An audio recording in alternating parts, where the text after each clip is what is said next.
कभी ऐसा हुआ है तुम्हें पता था कि तुम सही हो, लेकिन जब सब लोग तुम्हारे खिलाफ खड़े हो गए तुम चुप हो गए? क्लास में, ऑफिस में, दोस्तों के बीच या सोशल मीडिया पर तुमने अपनी बात बदल ली। सच बदला नहीं था, सिर्फ तुम्हारा कॉन्फिडेंस बदल गया था।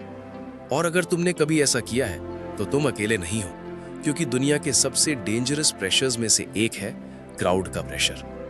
1951 में एक साइकोलॉजिस्ट ने एक एक्सपेरिमेंट किया। एक आदमी को रूम में बिठाया गया। उसके आसपास बैठे लोग असल पार्टिसिपेंट्स नहीं थे, वो एक्टर्स थे। टेबल पर 3 लाइंस रखी गई। सवाल बहुत आसान था, कौन सी लाइन सबसे बड़ी है? आंसर इतना ऑब्वियस था कि गलती की गुंजाइश ही नहीं थी।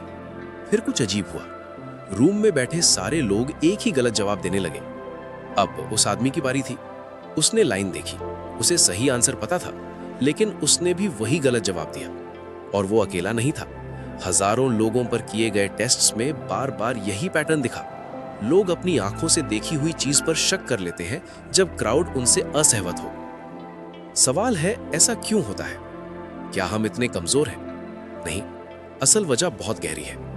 इंसान सच से पहले कनेक्शन ढूंढता है। हमारा दिमाग हजारों सालों तक छोटे ग्रुप्स में जीने के लिए बना। उस वक्त ग्रुप से अलग होना मतलब खतरा, मतलब सर्वाइवल रिस्क।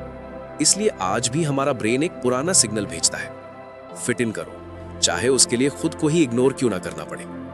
इसीलिए रिजेक्शन इतना दर्द देता है। जब कोई हमें इग्नोर करता है या किसी ग्रुप से बाहर कर देता है तो सिर्फ इमोशंस हर्ट नहीं होते, हमारा ब्रेन उसे थ्रेट की तरह ट्रीट करता है। और इसी दर्द से बचने के लिए लोग अक्सर क्राउड के साथ चल पड़ते हैं, चाहे अंदर से उन्हें पता हो कि क्राउड गलत है।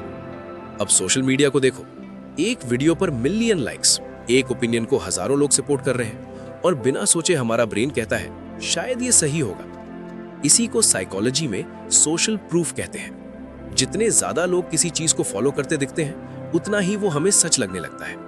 इसी वजह से ट्रेंड्स वायरल होते हैं, फेक न्यूज फैलती है, और कभी कभी पूरा इंटरनेट गलत होने के बाद भी कॉन्फिडेंट लगता है। लेकिन क्राउड हमेशा गलत नहीं होता। अगर किसी इमरजेंसी में सब लोग एक डायरेक्शन में भाग रहे हो तो शायद उन्होंने कुछ देखा हो जो तुमने नहीं देखा।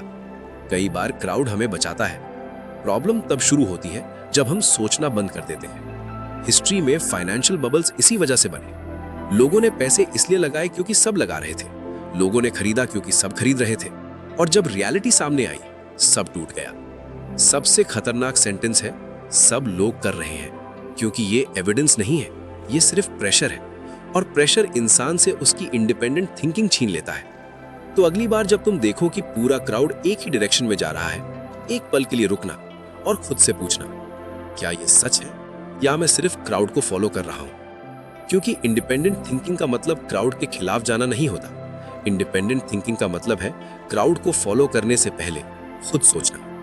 और शायद जिंदगी का सबसे मुश्किल काम भी यही है, गलत क्राउड के सामने खड़े रहना। जब सब लोग एक तरफ हो और तुम अकेला दूसरी तरफ, तब भी सच पर टिकना।